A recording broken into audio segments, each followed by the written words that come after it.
Muling pagpapakita ni Dax sa serye na nakabungguan pa nga ni Lynette ay hindi na maipinta ang mukha niya. Kaya naman tinanong ni Risa kung bakit naman daw parang nakakita ito ng multo.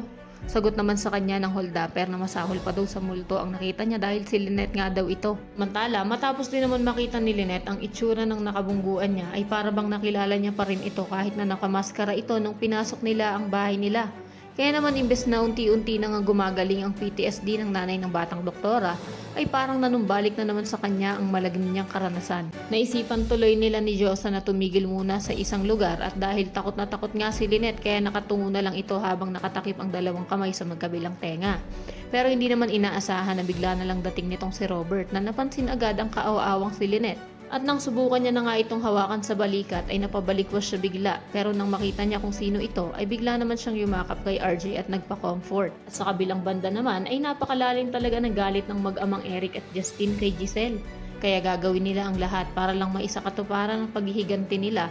Pagkat nang ipakita na ni Giselle kay Justin ang magiging opisina niya at sinabi pa na malawak daw ang space nito dahil gusto niya maging komportable ang anak niya, ay galit na galit ang lokang sinabi na magiging komportable lang daw siya kapag nawala na sa paningin niya si Giselle.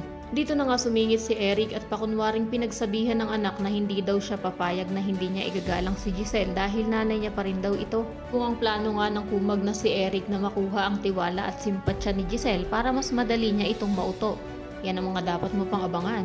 Kaya naman kung isa ka rin sa mga nagnanais na huwag magpadala si Giselle sa mga pakitang tao ni Eric, ay pakiclick naman ang like at subscribe button. Maaari ka rin mag-iwan ng komento sa ibaba para sa iyong mga salubin at suwestyon.